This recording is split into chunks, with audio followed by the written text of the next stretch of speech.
নমস্কার, আমি বিজুলি। আজকে আমি বানাবো কলার বড়া।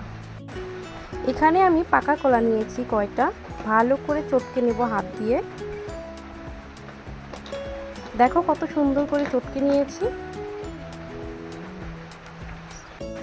এবারে গুড় দিয়ে দিলাম, তোমরা চাইলে চিনিও দিতে পারো।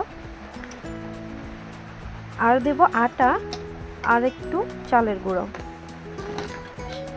সামান্য একটু লবণ দিয়ে ভালো করে চটকে নেব হাত দিয়ে।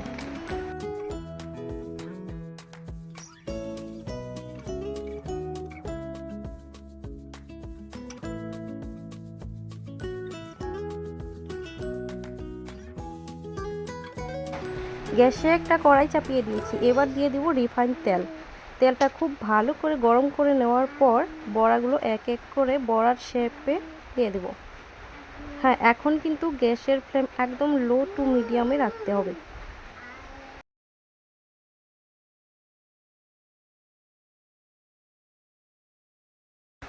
বড়াগুলো এক সাইডে হয়ে গেছে, এখন এক এক করে সবগুলো বড়া উল্টে পাল্টে খুব ভালো করে ভেজে নেব।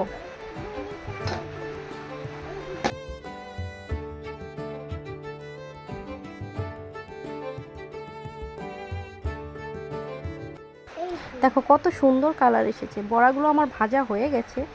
কে কে তোমরা কলার বড়া খাও আর কে কে খাওনি এখনো, আমার রেসিপিটি ভালো লাগলে একটা লাইক, শেয়ার আর কমেন্ট করতে কিন্তু ভুলবেন না। আর যারা এখন আমার চ্যানেলটি সাবস্ক্রাইব করো নাই, প্লিজ আমার চ্যানেলটি সাবস্ক্রাইব করে পাশে রাখবেন।